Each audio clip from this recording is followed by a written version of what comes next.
जी। राधे राधे।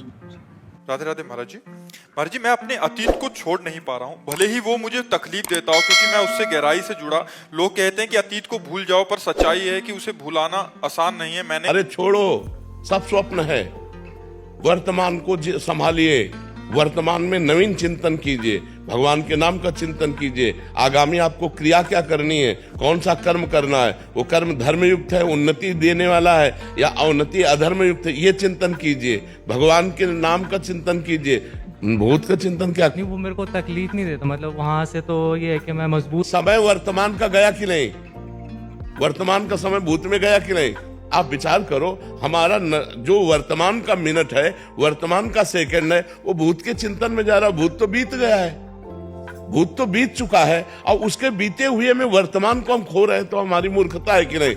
इतना कीमती समय है, जिसने समय को कीमती समझा वही महान हो जाता है, और जो समय को कीमती नहीं समझा वही अधम हो जाता है। आज हमारा समाज समय को नहीं देख रहा है, व्यर्थ में समय को नष्ट कर रहा है। हमारा ये सेकंड व्यर्थ क्यों जाए? राधा, हम चिंतन करेंगे आगामी कर्म का, हम चिंतन करेंगे वो धर्म का, हम चिंतन करेंगे नाम का। बीते हुए का हम क्या चिंतन, हमें अब क्या करना है, ये चिंतन करेंगे नाम जप करते हुए।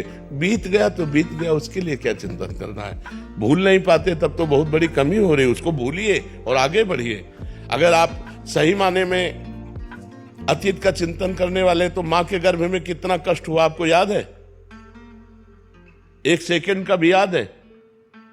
गया ना भूल के गर्त में, गया ना। ऐसे इसको भी डालो, भूल के गर्त में डालो। वर्तमान को नाम जप में लगाओ, वर्तमान को भविष्य में हमको क्या करना है इस चिंतन में लगो, नाम जप करो। और एक चीज और थी, जैसे मतलब वस्तु हो गई या फिर इंसान हो गया, पूरा देने के बाद ना मतलब ऐसा रहता है कि छोड़ने का मन नहीं करता। किसी वस्तु या इंसान को अपनी तरफ से पूरा दे दिया, मतलब हर उसके चाहे वो दोस्ती हो या फिर बाद में फिर उसको यहाँ सच्चाई नहीं है। यहाँ ना कोई सच्चा दोस्त है, ना यहाँ कोई सच्चा पति है, ना यहाँ कोई सच्ची पत्नी है, ना यहाँ कोई सच्चा पुत्र है। भगवान ही रोल कर रहे हैं, और सब जाएंगे यहाँ से अपने अपने समय में। अपने समय में सब जाएंगे। हमको झूठा रोल करना है, पत्नी से पति का रोल करना है, पुत्र से पिता का रोल करना है, मित्र से मित्र का रोल करना है, लेकिन किसी से कुछ रोल नहीं। कबीरा खड़ा बाजार में, सबसे पूछे खैर, ना काहू से दोस्ती ना काहू से बैर। ऐसे चला जाता है व्यवहार। हम ऐसे ही करेंगे, दोस्ती वाला हाथ मिला के, लेकिन कोई दोस्त नहीं। हमारे भगवान के सिवा कोई नहीं। तब तो निपट पाओगे, नहीं तो अभी पहले उसमें बैच में कह रही थी कि हमसे उसने प्यार किया, फिर कहा कि हम ब्याह करेंगे, फिर हमारे साथ गलत संबंध किया, फिर उसने छोड़ दिया, मैं उसे भूल नहीं पाती हूँ। ऐसे शरीर के साथ में विचार करवा लिया, ऐसे गंदी बातें में उतर गई। कोई मर्यादा ही नहीं, कोई धर्म शास्त्र की आज्ञा का पालन ही नहीं, कोई गुरुजन नहीं, कोई बड़ा नहीं, किसी की आज्ञा। यही तो हो रहा है, यही हो रहा है। ये सब रुकेगा तभी जब अध्यात्म की जागृति हो जाए, विवेक की जागृति हो जाए। नाम जप करो, ठीक है? वो वस्तु भी छूटती है ना, तो ऐसा लगता है कि भाई मैं, मेरा एक पार्ट। ये आप नहीं, सबको लगता है ये सब। ये मोही संसार, रागी संसार, इसमें सबको ऐसा लगता है। एक पेन से भी प्यार हो जाता है। तो हम कह रहे हैं कि ये राग वृत्ति है। राग मत करो, यहाँ सब कुछ नष्ट होगा, यहाँ सबका नाश होगा, पक्का समझो। जैसे कसाई वाड़े में हर पशु के गड़ा सा चलेगा, ऐसे यहाँ सब मरोगे। आज नहीं तो कल, कल नहीं तो परसों हमारा नंबर आने वाला है, जाना है अपने लोगों को यहाँ से। अब क्या करके जा रहे हैं, ये खास बात है। जाना तो सबको है, क्या करके जा रहे? नाम भगवान का जप लो, भजन कर लो, अध्यात्मवान बनो, परोपकार कर लो, दूसरों को सुख पहुंचा लो। यही तुम्हारे साथ जाएगा, यही मनुष्यता है। और यहाँ तो देख लो, हाहाकार मचा हुआ है। कैसी राक्षसी वृत्ति बढ़ती चली जा रही है। तो बिना अध्यात्म के ये पशुता, ये राक्षसी वृत्ति नहीं जाती। इसलिए सब लोग अध्यात्मवान बनो। कोई मांस मत खाओ, शराब मत पियो, पराई माताओं बहनों की तरफ गंदी दृष्टि मत रखो, जुआ मत खेलो, चाहे वो गेम में हो चाहे प्रगट में हो, और नाम जप करो, परोपकार करो, तुम्हारा जीवन मंगल में हो जाएगा। अखिलेश मिश्रा जी, काशी से। श्री हरिवंश गुरुदेव, आपके चरणों में कोटि कोटि प्रणाम। महाराज जी, वापसी की तैयारी कब व कैसे की जाए? देहाभिमान पूर्णता गलित कैसे और कब होगा? देखो,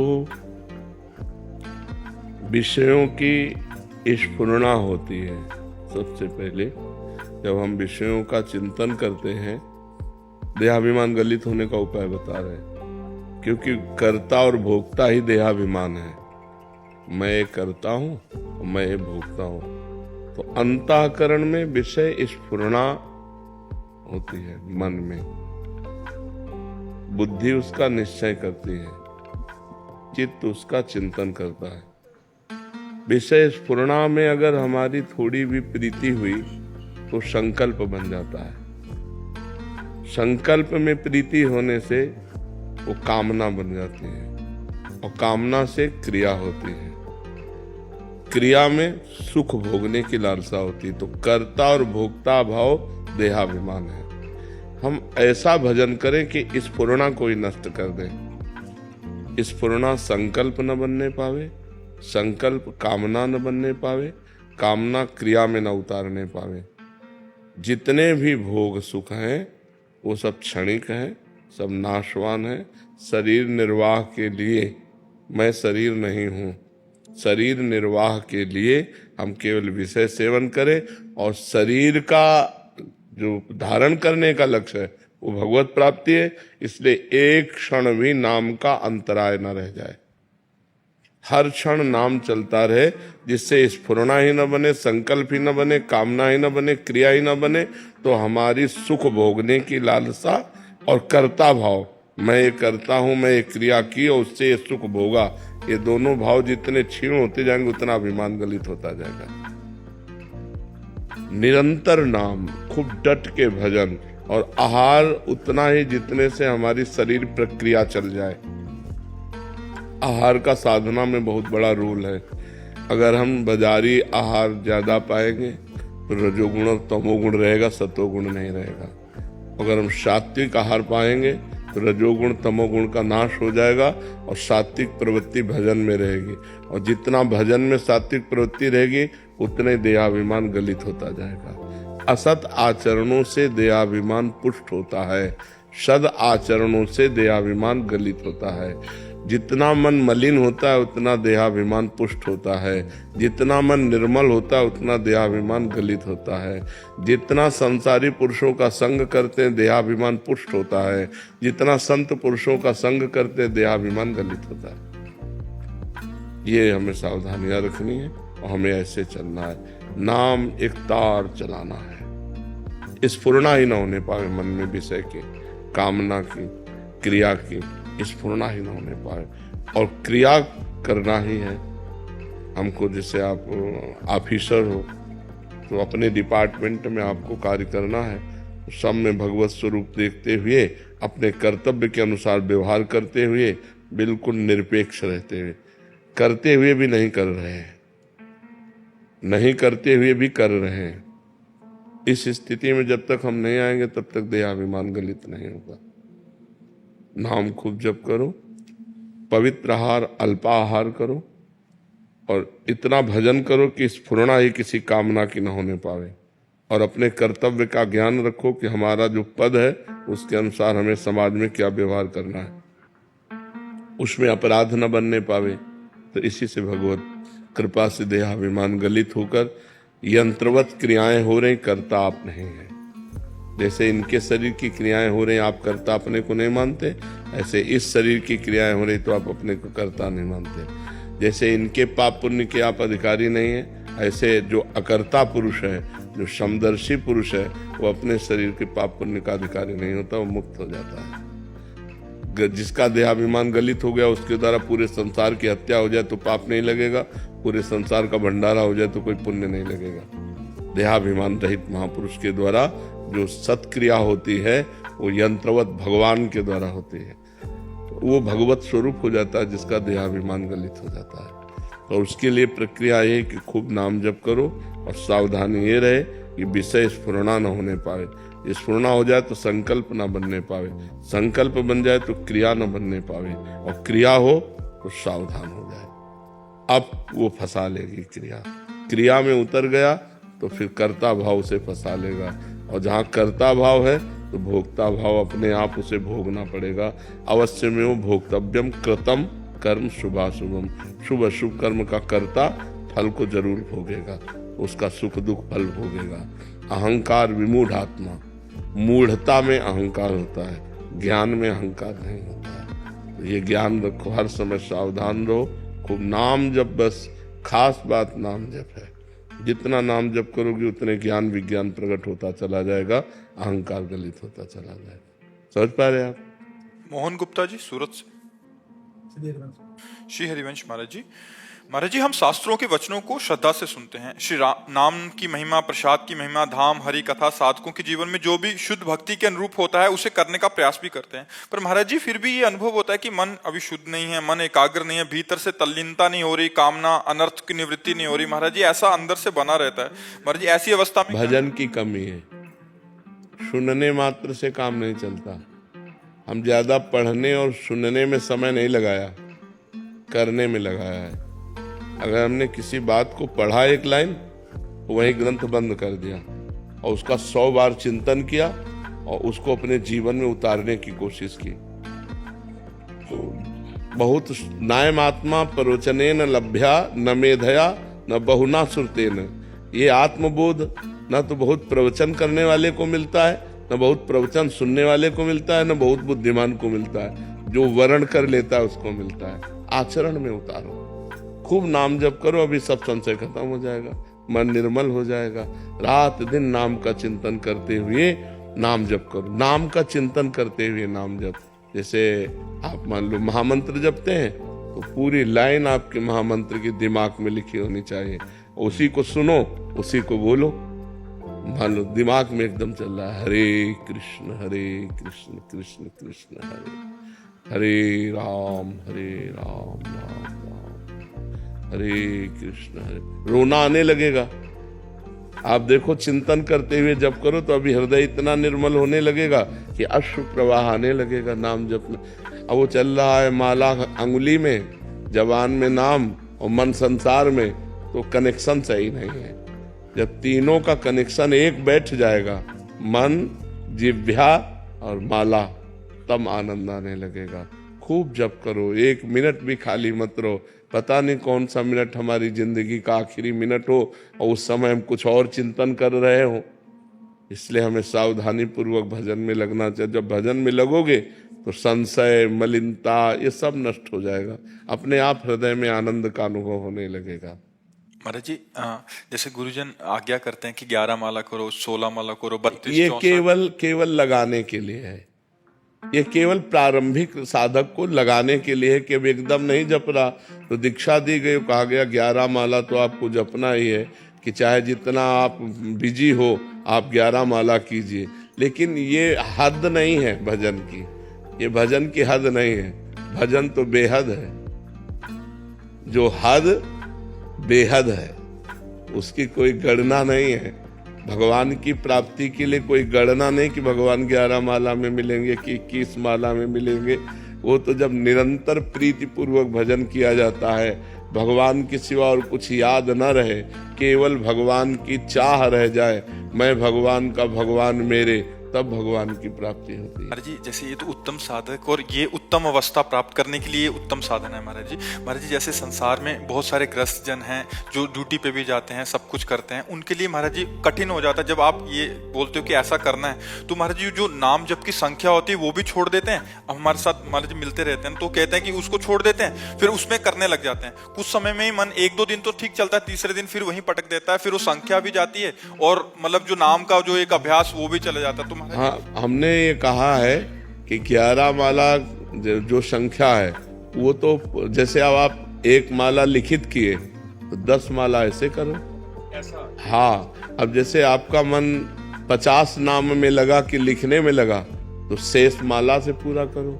कुछ 10 मिनट 15 मिनट लेखनी का अभ्यास करो, क्योंकि सबका मन एकाग्र तो है नहीं, मन बड़ा चंचल है, एक क्षण में विषयों में भाग जाता है।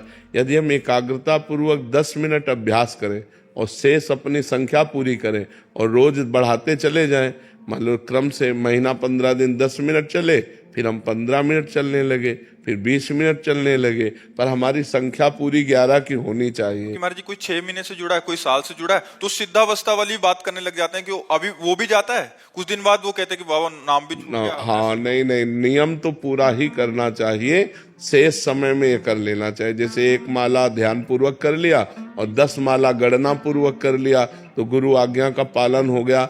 देखो, भाव को भाव अनख आलसहु, नाम जपत मंगल यदि सिद्धसहु। ध्यान नहीं लग रहा, भाव नहीं बन रहा, श्रद्धा भी नहीं, आनंद भी नहीं, पर हम मंत्र जप रहे तो उसका फल तो मिलेगा ही। ये तो भगवत प्राप्ति के लिए आगे बढ़े हुए पुरुषों की बातें हैं, लेकिन प्रारंभिक साधकों को तो गणना से ही चलना होगा, नहीं वो भी छूट जाएगा, मन भजन में लगेगा नहीं। इसलिए प्रारंभिक साधकों को गणना दी जाती कि आपको 11 माला करनी ही है, तो उनको करना ही चाहिए। 10 मिनट 5 मिनट अलग से समय निकाल ले 24 घंटे में, जो लेखनी वाला मंत्र है, लेखनी वाला नाम है, वो प्रक्रिया करें, शेष समय 11 माला अपने पूरे कर ले। महाराज जी नाम की महिमा आदि सुनाते हैं तो काफी साधक कहते हैं कि बाबा हमें कोई नियम दे दीजिए कि हम 50,000 रोज राधा नाम जप करेंगे, मतलब नियम से करेंगे और आपको चेक कराएंगे। तो वो 50,000 कुछ दिन करते हैं, कभी कभी फिर आपका वैसा वाला एकदम उच्चतम अवस्था वाला प्रवचन होता है कि वास्तविकता में वहीं पहुंचना है, इसी से पहुंचेंगे। अभी 6 महीने हुए हैं तो महाराज जी वो 50,000 भी छोड़ दिए, नहीं धीरे-धीरे करने लगे। अब उनको क्या करना चाहिए, 50,000 तो नियम वाला करना चाहिए और 5 मिनट 10 मिनट ये करना चाहिए, इसका अभ्यास करना चाहिए। कोई भी अभ्यास करने के लिए अपने नियम को नहीं छोड़ना चाहिए। नियम के अलावा हमारा और समय 10 मिनट जाए तो हम वो अभ्यास में करें, ऐसा करना चाहिए। लाल सिंह जी, महाराज जी आपके चरणों में कोटि कोटि प्रणाम। महाराज जी मैं ये जानना चाहता हूँ कि अनन्य भक्ति की प्राप्ति कैसे हो सकती है और क्या साधन और सावधानियां रखनी पड़ती? अनन्य भक्ति की प्राप्ति नवधा भक्ति से हो सकती है। भगवान की लीला कथाओं का श्रवण करना, भगवान के नाम का कीर्तन करना, लीला कथाओं का गायन करना, भगवान के स्मरण में डूबना, भगवान की चरण सेवा करना, भगवान का दास भाव रखना, भगवान ही मेरे सखा हैं, और भगवान का अर्चन बंदन करना और भगवान में पूर्ण समर्पित हो जाना। ये जो नवधा भक्ति है, श्रवणम कीर्तनम स्मरणम विष्णुर्पाद सेवनम अर्चनम वंदनम दास्यम और सख्य आत्मनिवेदनम, ये 9 प्रकार की जब भक्ति की जाती है तो भगवान की अनन्य भक्ति का जागृत होता है। क्योंकि वही सुनना, वही बोलना, वही देखना, वही अर्चन, वही बंधन, तो अन्य सब छूट जाता है। अन्य जब सब छूट जाए और एकतार भगवान का चिंतन हो तो उसका भार भगवान ले लेते। अनन्यस चिंतयन्तो माम ये जनाः परिपासते तेषां नित्याभियुक्तानां योगक्षेमं वहाम्यहम्। भगवान कह रहे जो मेरा अनन्य चिंतन करता है उस भक्त के योगक्षेम का वहन मैं करता हूँ। योग मतलब जो प्राप्त है और जो अप्राप्त है, तो अप्राप्त को प्राप्त कराना और क्षेम जो प्राप्त है उसकी रक्षा करना, ये दोनों काम भगवान कर लेते हैं। बस भक्त का एक काम होता है निरंतर नाम जप करना, भगवान के सिवा अन्य जो है हमारा चिंतन है वो चिंतन न जाए। अब इसमें सावधानी है कि भोजन पवित्र होना चाहिए, क्योंकि अन्न से ही मन का पूरा खेल है। अगर हमारा भोजन अधर्म युक्त अपवित्र है तो फिर भजन में मन नहीं लगेगा। भोजन पवित्र हो और थोड़ा हो, अल्पाहार मिताहार पवित्र भोजन होना चाहिए। और इसके बाद कम बोलना, उचित उत्तर दे, हितकर उत्तर दे, सत्य बोले, मृदु बोले, नहीं तो मौन रहे और भगवान का नाम जप करे। कम देखना, कम सुनना और कम सोना 4 घंटे 5 घंटे। नारायण हरि भजन में ये 5 न सुहात, विषय भोग, निद्रा, हंसी, जगत प्रीति, बहुबात, इन 5 बातों का त्याग करने के लिए कहा गया कि बहुत अधिक सोना ठीक नहीं, समय बर्बाद करना है, हंसी मजाक किसी से न करे, जगत के संबंधों में ममता न करे, सबकी ममता ताग बटोरी, मम पद मनहि बांध बरडोरी, सबकी ममता को घसीट कर एकमात्र भगवान में। जैसे मीरा जी कहते मेरे तो गिरधर गोपाल दूसरो न कोई। एकमात्र श्री भगवान में ममता, उन्हीं का चिंतन, और हमारा खान पान जितना व्यवहार हो सब भगवान से जुड़कर हो। पानी भी पिए तो भगवान को अर्पित करके, भोजन भी पाए तो भगवान को अर्पित करके, किसी से व्यवहार में बात करें तो सब में भगवान की भावना करके, इन सब में भगवान है, तब वो महाभागवत बन जाता है, तब वो भक्त जगत को पावन करने वाला बन जाता है। सातरति सातरति सा लोकांतरति यल्लब्ध्वा पुमान सिद्धो भवति, वो सिद्ध हो जाता है, वो भगवत प्राप्त महापुरुष हो जाता है जो निरंतर भजन करता है। जी सुधीर कुमार जी, मथुरा से। राधे राधे महाराज जी। महाराज जी, आपके प्रवचन देश के युवा, महिला, पुरुष सभी देखते और सुनते हैं। सभी में आपके प्रवचनों का काफी प्रभाव भी हो रहा है महाराज जी। युवा गलत संगत से अपने आप को सुधार रहे हैं, जिनके लिए गुरुदेव हम सभी आपका कोटि कोटि प्रणाम करते हैं महाराज जी। गुरुदेव, जीवन में किस प्रकार की भक्ति भजन करें हम, गृहस्थ में, व्यवहार में रहते हुए, नौकरी पेशा में रहते हुए, कि हमें साक्षात प्रभु के दर्शन? हाँ, भक्ति का अलग अलग स्वरूप है। हर व्यक्ति के लिए एक जैसी भक्ति नहीं है, क्योंकि अलग अलग पोजीशन, अलग अलग कर्तव्य कर्मों में लगा हुआ है, तो उसके लिए अलग अलग भक्ति का स्वरूप है। अब जैसे आप अपनी पोस्ट पे हैं, तो आपको अगर हम कहें कि आप 6 घंटा बैठकर माला चलाइए तो गलत उपदेश है। आपके लिए यही कि जब आपको रात में कभी किसी भी समय सुबह ब्रह्म मुहूर्त में भी अगर कह दे कि भाई ड्यूटी निभा के ब्रह्म मुहूर्त, तो ब्रह्म मुहूर्त में फोन आ जाएगा, आप चलिए वहां तैनात होइए, चल करके आप चल हाँ, तो आपके लिए है चलते फिरते उठते बैठते नाम जप करना। और सबसे बड़ी बात है, अधार्मिक पुरुष को बख्शना नहीं और धार्मिक पुरुष को दंड नहीं देना। ये खास बात है। भक्ति का अलग अलग स्वरूप होता है। मतलब रुपया का प्रलोभन या कोई ऑफिसर का भय आपसे गलत करवा दे, वो हमें नहीं करना। तो आप बड़े ऑफिसर के द्वारा या रुपए का प्रलोभन हमारे द्वारा अधर्म ना होने पावे। बस इस बार बड़े ऑफिसर का ज्ञान हमें इसलिए हुआ कि एक अधिकारी यहाँ करके बोला था, तो हम कहा रे वीडियो चल रहा है, तुम क्या बोल रहे हो? बोले 3 बार सस्पेंड हो चुका हूँ, बोलते बहुत नौकरी से निकाल दिया जाऊंगा, मुझे इसकी कोई परवाह नहीं है। बोले अब मैं अधर्म नहीं कर सकता, जब से आपका प्रवचन सुना हो, बोले मैं अब अधर्म नहीं कर सकता। तो अब जैसे गांव भाषा में उसे घूस कहते हैं, कोई घूस दे करके हमसे गलत करवा ले, ऐसा नहीं हो सकता।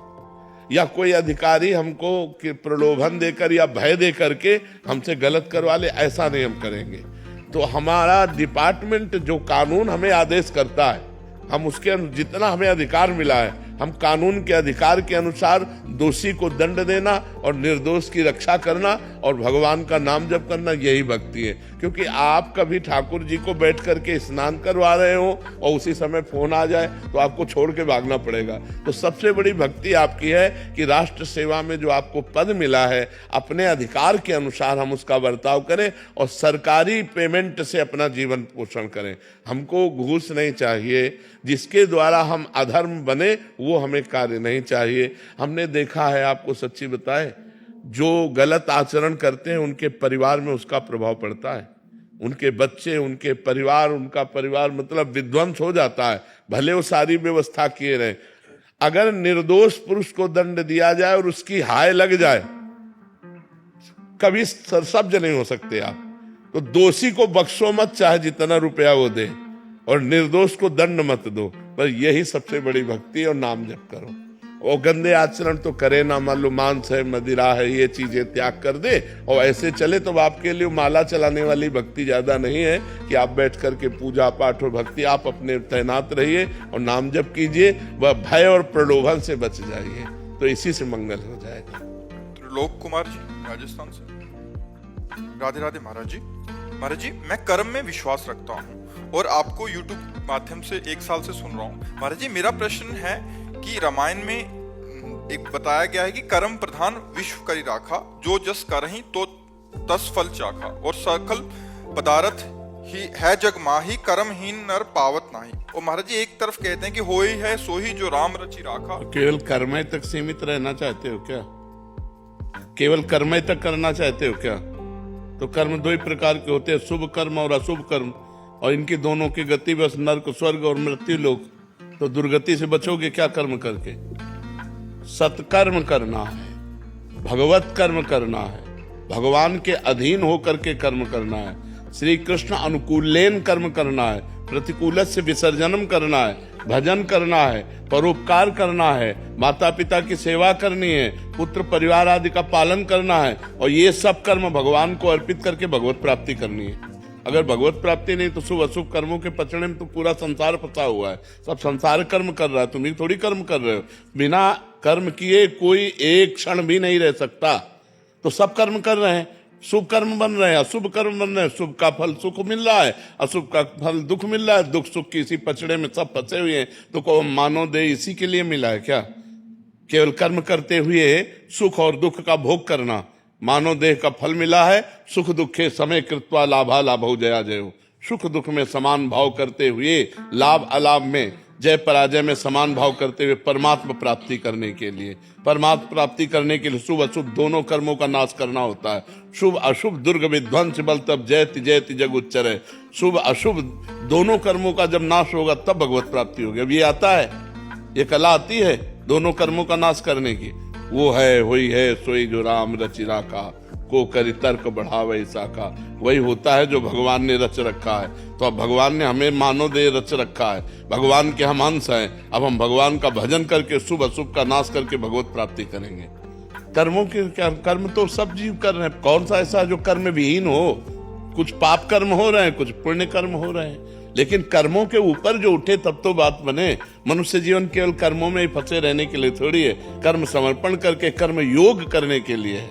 कर्म योग के द्वारा भगवत प्राप्ति करो, भक्ति योग के द्वारा भगवत प्राप्ति करो, ज्ञान योग के द्वारा भगवत प्राप्ति। ये योग प्राप्त करने के लिए मानव जीवन है। समझ पा रहे हो आप? अंशु त्रिपाठी जी, राधे राधे। महाराज जी, महाराज जी, जब भी मेरे जीवन में खुशी आती है तो मैं डर सी जाती हूँ, जैसे उसके बदले कुछ बुरा हो जाएगा। मुझे ऐसा डर क्यों सताता है महाराज जी? इसका जब मन मलिन होता है तो सुख में वो भय की कल्पना कर लेता है, नकारात्मक सोच ले आता है।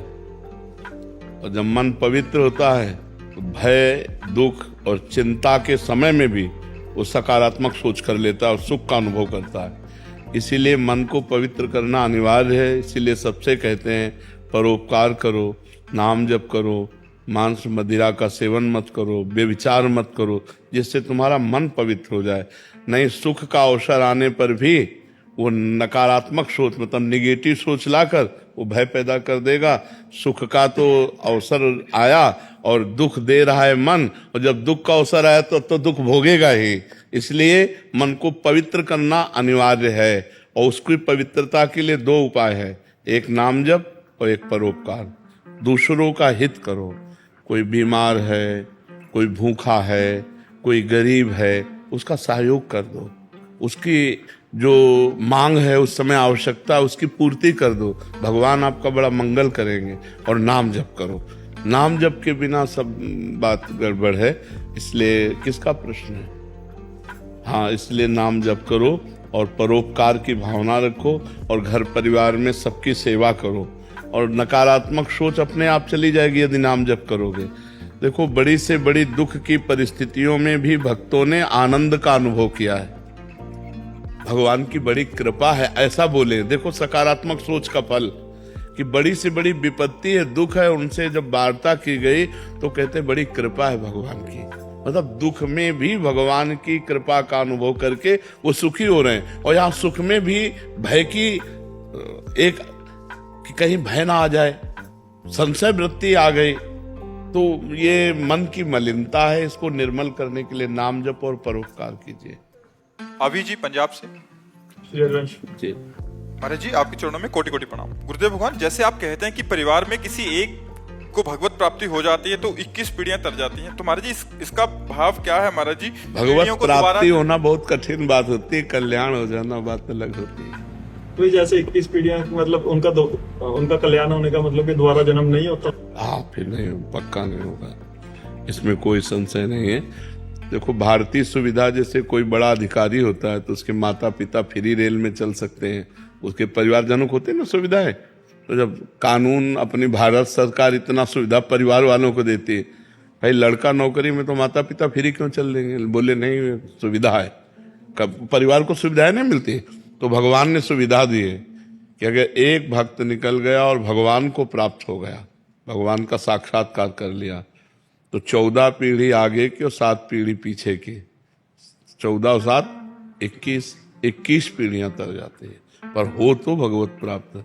2-4 माला घुमाने वालों की नहीं कहे भगवत प्राप्त हो गए। तो अगर उसके कुल में हो गया तो सतरत सा लोकांतार्यत, उतर जाता है, लोगों को उतार देता है। बड़ी बात होती है ना। कुलम पवित्रम जननी कृतार्था, शास्त्र कहते वो कुल पर सो कुल धन्य उमासुन जगत पूज्य सुपनीत, श्री रघुवीर परायण जे जन उपज विनीत। भगवान का विनय संपन्न भक्त जो पैदा हुआ भगवत सागर, वो कुल जगत पूज्य हो जाता है। अहोबत सुपचतो गरियान यज्ञ वर्तते नाम तुभ्यम। वो चाहे चांडाल क्यों ना हो, नीच स्वपच क्यों ना हो, अगर जिसकी जिह्वा पे भगवान का नाम आ गया और भगवान का निरंतर नाम जप कर रहा है, वो जगत पूज गरियान, वो जगत में सबसे श्रेष्ठ है। नाम प्रसंग कहत उपदेश जाया, धर्म धन्य सो देश, धन्य सो कुल जय जन्म भयो, धन्य सो तात, धन्य सो माय, संतत सकल सुनो चित लाए, श्री हरिवंश प्रताप जस। नाम जप करने वाला बालक जिसके, तो वो देश धन्य, वो कुल धन्य, वो माता धन्य, वो पिता धन्य, धन्य धन्य हो जाते हैं। लेकिन असली भक्त भगवान का पैदा हो जिसके कुल में, उसके लिए लिखा हुआ है कुलम पवित्रम जननी कृतार्था। हाँ जी। रेणु जी मथुरा से, राधे राधे महाराज जी कि मैं पतिव्रत धर्म का पालन करते हुए अखंड सुहाग की कामना हेतु अगर नाम जप या पूजा पाठ करूं तो क्या मुझे भगवत प्राप्ति हो जाएगी? बिल्कुल हो जाएगी, बिल्कुल हो जाएगी, बिल्कुल हो जाएगी, बिल्कुल हो जाएगी।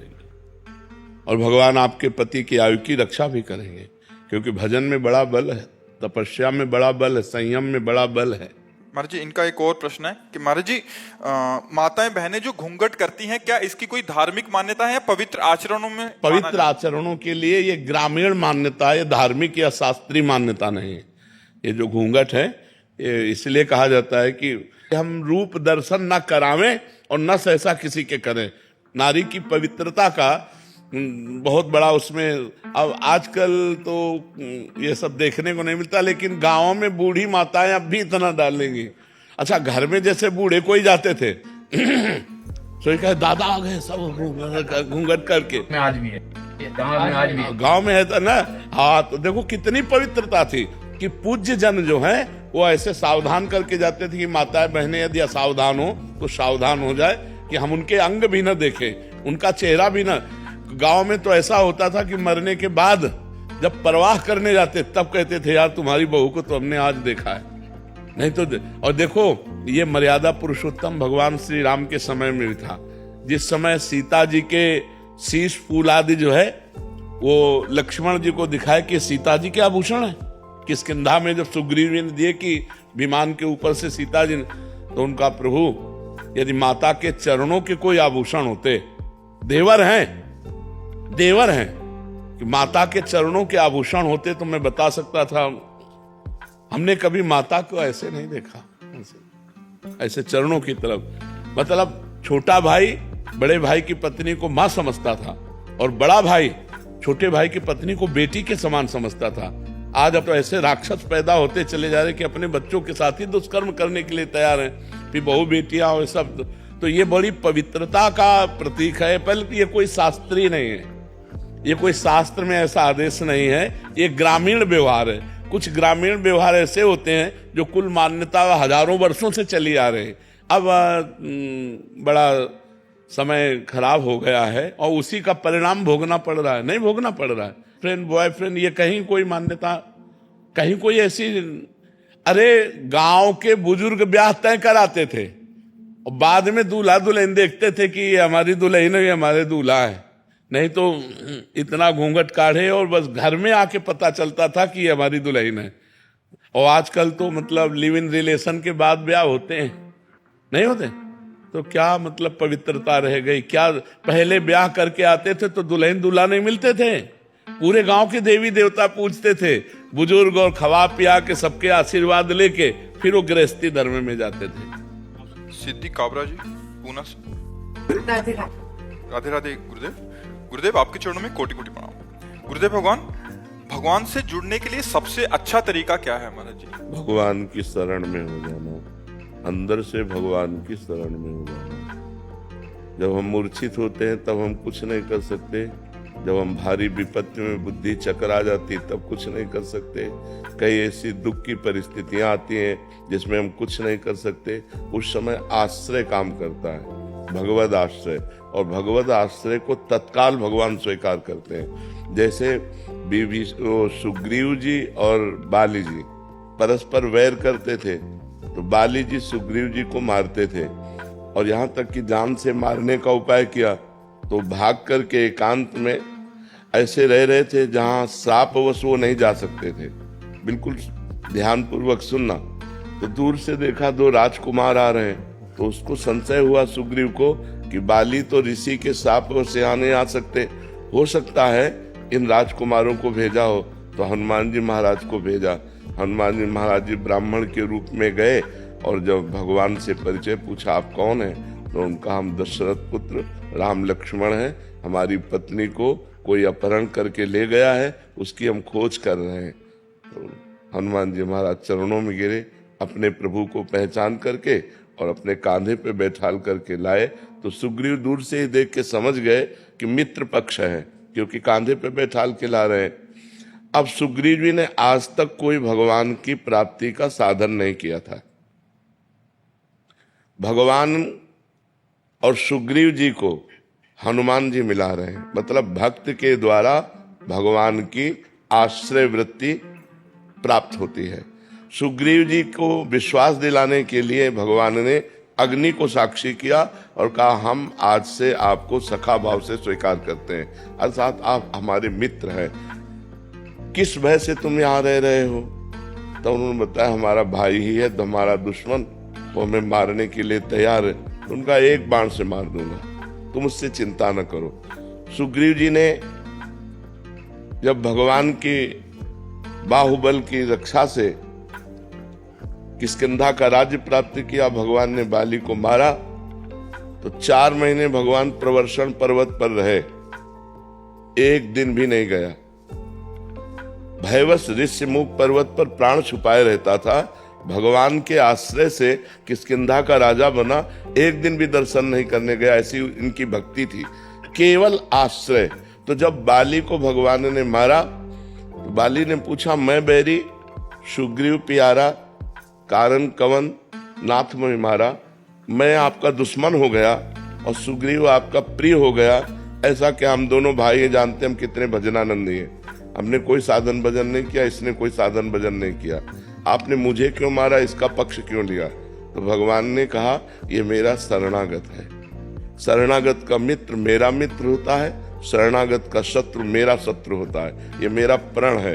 तो आश्रय मात्र से भगवत प्रीता प्राप्त होती है। अन्य साधन फिर धीरे धीरे हम करते रहें, लेकिन हृदय से जब हम भगवान को अपना मानने लगते हैं, हे भगवान मैं आपका और आप मेरे, भगवान मेरे मैं भगवान का, मैं किसी का नहीं, भगवान का सिर्फ, इतनी बात हृदय में आ जाए तो सहज में भगवत प्राप्ति हो जाए, सहज में भगवत। पर ये आना बड़ा कठिन है, क्योंकि जब तक सबकी ममता ताग बटोरी, मम पद मन ही बांध बर डोरी, तब तक बात नहीं बनेगी।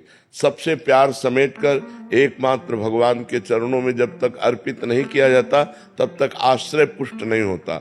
जननी जनक बंधु सुतदारा, तन धन धाम सुहृद परिवारा, सबकी ममता ताग बटोरी, मम पद मन ही बांध बर डोरी। भगवान कह रहे, सबका प्यार, सबकी ममता को समेटकर जो मेरे चरणों में समर्पित कर देता है, वो मेरा आश्रित हो जाता है, और मेरे आश्रित का त्रिभुवन में कभी कोई बाल बांका नहीं कर सकता। फिर उसके हृदय में भगवान की भक्ति के प्रभाव से शुद्ध ज्ञान प्रकट होता है, मायामल का नाश हो जाता है, वो मुक्त हो जाता है, भगवान के प्रेम को प्राप्त हो जाता है।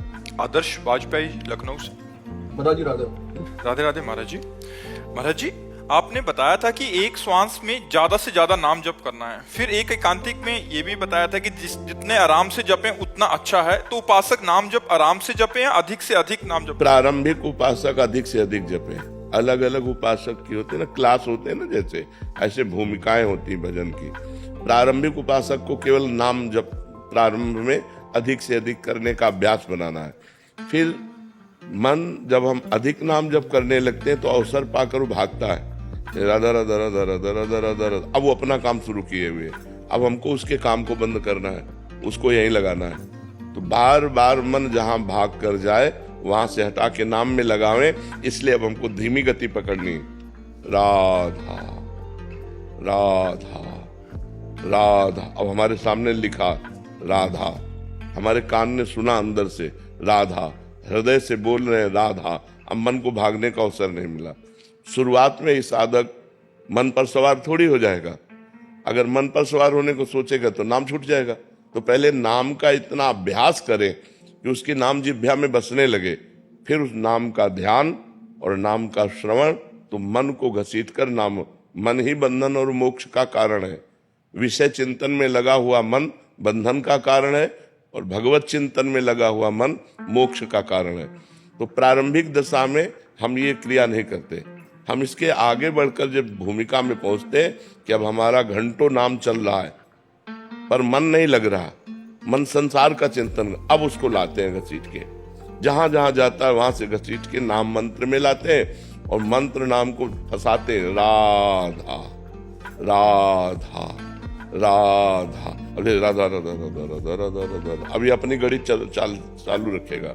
भूत भविष्य की चिंता, आए हुए अंदर के गंदे संस्कार, वो सब वो दिखाएगा सामने। हमसे कहेगा छोड़ो नाम और इनमें लगो, लेकिन हमको इसकी बात पर नहीं लगना। धीरे धीरे इसको फंसाना है मन को। वो मन जहां भगवान में लग गया तो इतना आनंद प्राप्त होता है, वो आनंद किसी विषय में नहीं है। देखो यहाँ जो कुछ भी है सब नाशवान है, एक सेकंड में सब छूट जाना है। हमारी श्वास रुकी कि हमारा शरीर छूटा, बैंक बैलेंस छूटा, पढ़ाई छूटी, पदाधिकार छूटा, मित्र शत्रु सब एक सेकंड में छूट जाएगा। हमारे साथ क्या जाएगा? हम तो रहेंगे ना, शरीर छूट जाएगा, हम तो रहेंगे। अब हमारे पास यदि पुण्य बल नहीं है, भजन बल नहीं है, तो हम कुंवर बने कि कुत्ता बने, क्या बने पता नहीं। 84 लाख योनियां हैं। तो हमको इस जीवन में, जीवन के बाद, ये केवल भारत में ही है, ये भारत भूमि के ब्रह्म ऋषियों का शोध है और बाहर कहीं नहीं। बाहर तो खाओ पियो, कमाओ खाओ, भोगो, जितना भोग लो, बस बहुत से बहुत, मरने के बाद स्वर्ग नरक, इसके बाद कुछ नहीं। मोक्ष, परम पदवी, प्रेम, ये तो ब्रह्म ऋषियों की, भारत के ब्रह्म ऋषियों की है। तो हम मरने के बाद का क्या कर रहे हैं? 60-70 वर्ष की आयु है, 20 वर्ष जवानी के ऐसे तूफान के आते हैं जिनमें हम कुछ समझ ही नहीं पाते हैं।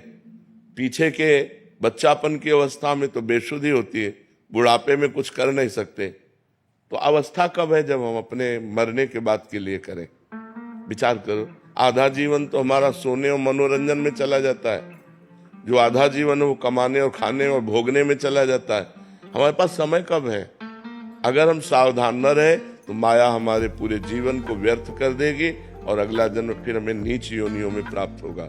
और अभी कलिकाल का हम ज्यादा वर्ष तो नहीं देखे, 40 वर्ष देखे, क्योंकि 10-15 वर्ष में तो चेतना जागृत होती है, जानकारी होती है अच्छे बुरे की, क्या चल रहा है क्या नहीं। 11 वर्ष में बाबा जी बन गए थे, तो 40 वर्ष का तुम्हें ध्यान है। इतना बड़ा परिवर्तन 40 वर्ष में हुआ है कि गंदगी ही गंदगी फैलती चली जा रही है, गंदगी ही फैलती चली जा रही है। नए नए बच्चे, छोटे छोटे बच्चे इतने गंदी आदतों के शिकार होते चले जा रहे हैं जो कभी स्वप्न में भी नहीं सोचा गया था। नई नई बच्चियां ऐसी गंदी हरकतों से युक्त होती जा रहे जो कहीं कहीं गुंजाइश ही नहीं थी। ब्याह भले 14-15 में हो जाए, गमन होता था 20 वर्ष में। बड़ी पवित्रता, पातिव्रत धर्म, सत्यता। अब क्या गंदगी! 13 वर्ष से लेकर 20 वर्ष का बच्चा संपूर्ण ज्ञान रखता है संसार का, और इतना व्यभिचार परायण कि 10-20 बॉयफ्रेंड बदल जाते हैं। नहीं बदल जाते, वो व्यभिचारी पुरुष 10 स्त्रियों से, अभी 20 वर्ष का हुआ है और 10 लड़कियों से। ये क्या? तो कलयुग अभी भजन करने का कुछ अवसर रह गया है, आगे और ऐसा अवसर आएगा, भजन पूजन स्वाहा स्वधा। अब यज्ञ कहाँ हो रही है? रोज पंचयज्ञ करने का अधिकार, रोज त्रिकाल संध्या का अधिकार, सब कहाँ गया? सब खो गया। रोज शास्त्र स्वाध्याय, रोज दान पुण्य, नियम पूर्वक दान पुण्य, नियम पूर्वक दूसरों की, ये सब कहाँ गया? किसी तरह हमारी वासनाओं की पूर्ति हो, ये वृत्तियां चल रही हैं। तो भगवत प्राप्ति करने का अवसर इस मनुष्य जीवन में है। बहुत सावधानी पूर्वक हम चलें, परोपकार करें, मांस मदिरा इनका सेवन न करें, पराई माता बहनों के साथ बेविचार वृत्ति न रखें, नाम जप करें तो हो सके। और भी कलयुग के 5000 वर्ष से कुछ ऊपर हुए हैं, 4,32,000 वर्ष की आयु, हाहाकार मच जाएगा। अभी तो 32,000 में नहीं पहुंचा, अभी तो घुटनों के बल चल रहा है। थोड़ा जवान होने दो, फिर देखना भाव भ्रष्टाचारा सब संसारा, धर्म सुने नहीं काना। कान से धर्म नहीं सुनाई देगा। आगे समय आएगा ऐसा कि अगर जो भगवान और धर्म की चर्चा करेगा मार दिया जाएगा, पापाचरण की वृद्धि हो जाएगी। 40 वर्ष में हम बड़ा परिवर्तन देख रहे हैं। छोटे छोटे बच्चे मोबाइल से सब कुछ उनको पता है, सब कुछ पता है, सब सर्च कर लेते हैं और सब कुछ उनको पता है, जिससे उनकी बुद्धि प्राकृतिक माया में आकर्षित होकर के सतमार्ग का त्याग प्रारंभ से ही कर देती है। प्रारंभ से ही झूठ बोलना, प्रारंभ से ही असत क्रीड़ाओं को देखना, प्रारंभ से ही गंदे खेलों को करना, ये छोटे छोटे बच्चों में पाया जा रहा है। इसलिए बहुत सावधानी पूर्वक अगर जो बचा पावे अपने मन को और प्रभु में लगा पावे तो धन्याति धन्य जीवन है, नहीं तो सब व्यर्थ जीवन है। तो अगर हम धीरे धीरे से मन को नाम में फंसा पा जाएं तो हम विजयी हो जाएंगे। नहीं तो जबान से नाम चल रहा है, अंगुली माला में चल रही, मन संसार में चल रहा है। जब तीनों का एक मिश्रण हो जाए, जो अंगुली में वही जबान में और वही हमारे मन में, तब भगवान